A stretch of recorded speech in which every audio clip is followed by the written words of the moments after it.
दर्शकों, मृत्यु तथा न्याय के देवता धर्मराज कहते हैं, भाग्य का लिखा कभी नहीं मिटता है। दोस्तों, इस बारे में हम आपको एक कथा सुनाते हैं। एक समय की बात है जब देवर्षि नारद मुनि नारायण नारायण का जप करते हुए यमपुरी में आते हैं।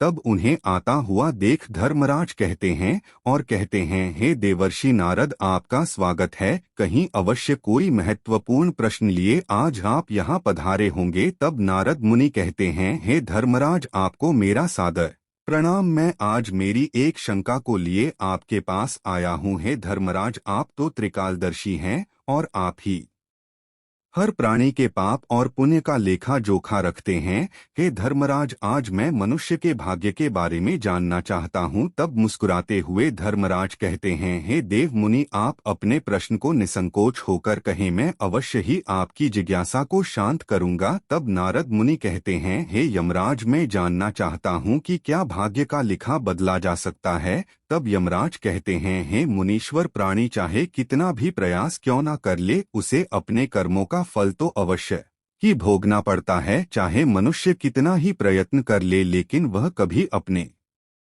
कर्मों से बच नहीं सकता। जैसी करनी होगी वैसी ही भरनी। यह वाक्य तो आपने सुना ही होगा, अर्थात जैसे आप कर्म करोगे, चाहे वह सत्कर्म हो या कुकर्म, वैसा ही आपको फल भी प्राप्त होगा। हे मुनिवर, आज मैं आपको इसी विषय में मनुष्य के भाग्य की लिखी एक कथा सुनाता हूँ। इस कथा के माध्यम से आपके मन की सभी आशंकाएं दूर होंगी। आप इसे पूरा ध्यान से सुने मित्रों। तब देवर्षि नारद कहते हैं, हे धर्मराज, इस पावन कथा को मैं पूरा ध्यान से सुनूंगा। तब धर्मराज कहते हैं, प्राचीन समय की बात है। किसी गांव में एक ज्ञानी पंडित रहता था। उस पंडित का एक दोस्त दूसरे गांव में रहता था और वह जन्म से ही लंगड़ा और गूंगा था।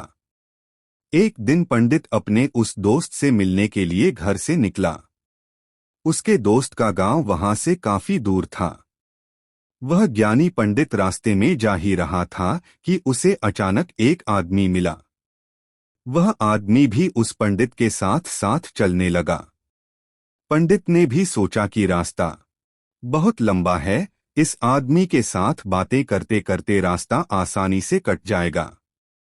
ज्ञानी पंडित ने उस आदमी से उसका नाम पूछा तो उस आदमी ने अपना नाम महाकाल बताया।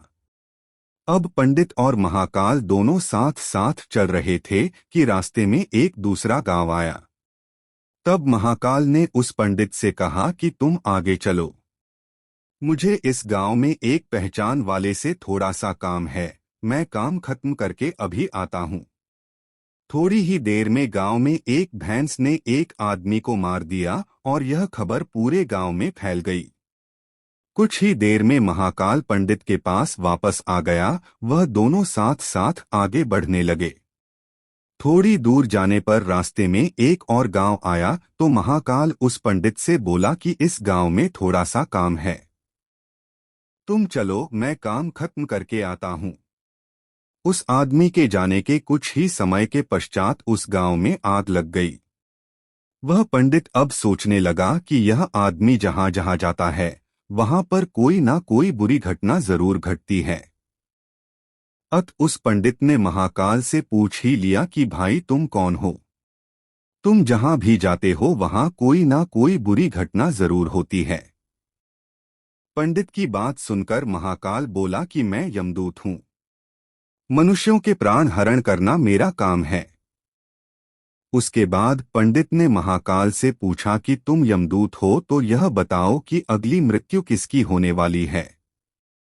तब महाकाल ने कहा कि अगली मृत्यु तुम्हारे उस मित्र की होने वाली है जिससे तुम मिलने के लिए जा रहे हो। वह पंडित सोचने लगा, यदि ऐसी बात है तो मैं अपने मित्र से मिलने नहीं जाऊंगा। यह सोचकर पंडित वापस अपने गांव की तरफ जाने लगा। महाकाल ने पंडित को वापस जाते हुए देखकर कहा कि तुम जो सोच रहे हो ऐसा कुछ भी नहीं होगा। होनी एक अटल सत्य है, इसलिए होकर ही रहेगी। थोड़ी देर में उस पंडित ने देखा कि उसका मित्र उससे मिलने के लिए बड़ी तेजी से चला आ रहा है। जैसे ही उसका मित्र उस पंडित के पास पहुंचता है, हृदयाघात होने के कारण उसकी मृत्यु हो जाती है। इससे उस पंडित को बहुत बड़ा पछतावा होने लगा। वह पंडित उस महाकाल से पूछता है, अच्छा तुम यह बताओ कि मेरी मृत्यु कब और कैसे होगी। तब महाकाल ने कहा कि तुम्हारी मृत्यु ठीक 6 महीने बाद दूसरे राज्य में फांसी लगने से होगी। पंडित यह बात सुनकर घबरा गया और वह जल्दी से अपने घर पहुंचा और सीधे अपने राज्य के राजा के पास गया और राजा को सारी बात बता दी। तब राजा ने सभी मंत्रियों को बुलाया और इस समस्या का हल पूछा।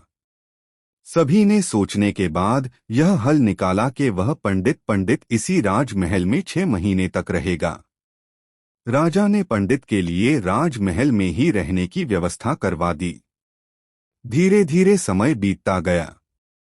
उस पंडित को नींद में चलने की बीमारी थी और यह बात उस पंडित को मालूम भी नहीं थी। जिस दिन उसकी मृत्यु होने वाली थी उसी रात्रि को वह पंडित नींद में राजमहल से बाहर निकल गया। पंडित राजा के यहाँ मेहमान था, इसलिए किसी भी पहरेदार ने उसे जाने से नहीं रोका। वह पंडित राजमहल से निकलकर दूसरे राज्य के राजमहल में जाकर राजा के शयन कक्ष में राजा और रानी दोनों के बीच में जाकर सो गया। सुबह जब राजा की नींद खुली तो उस पंडित को अपने शयन कक्ष में देखकर बहुत क्रोधित हुआ और गुस्से में उस पंडित को फांसी की सजा सुना दी। तब पंडित ने उस राजा को सारी कहानी सुना डाली। पंडित की बातों पर राजा को विश्वास नहीं आया। उसकी बातों की सच्चाई जानने के लिए राजा ने अपना एक गुप्तचर अपने पड़ोसी राजा के पास भेजा। गुप्तचर ने वापस आकर पंडित की बातों पर सच की मुहर लगा दी। यह सुनकर उस राजा को अपने दिए दंड पर बहुत पछतावा हुआ। लेकिन उस राज्य का एक नियम था कि एक बार राजा जो सजा सुना दे अभी उसको बदला नहीं जा सकता। राजा ने एक राजसभा बुलाई और सभी मंत्रियों से इसका उपाय पूछा। तब उस राजसभा में यह फैसला लिया गया कि एक कच्चे धागे का फंदा बनाकर आप पंडित को पहनाकर अपना वचन पूरा कर लीजिए। कच्चे धागे का फंदा होने के कारण पंडित की मृत्यु भी नहीं होगी और आपके फैसले की लाज भी बच जाएगी। तब कच्चे धागे से फांसी का फंदा बनाया गया और उसके अगले दिन पंडित के गले में डालकर फंदे को खींच दिया गया। सभी ने यह सोचा था कि पंडित को कुछ नहीं होगा। फांसी देते समय धागा तो टूट गया, लेकिन उस कच्चे धागे की वजह से उस पंडित के गले की नस कट गई, जिसकी वजह से उसका खून तेजी से निकलने लगा। ज्यादा खून बह जाने की वजह से उस पंडित की मृत्यु हो गई। मृत्यु एक अटल सत्य है।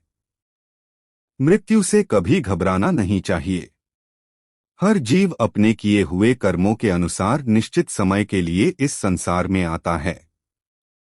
मनुष्य स्वयं चाहे अथवा ना चाहे, लेकिन समयावधि पूर्ण होने के पश्चात इस दुनिया से उसे जाना ही पड़ता है।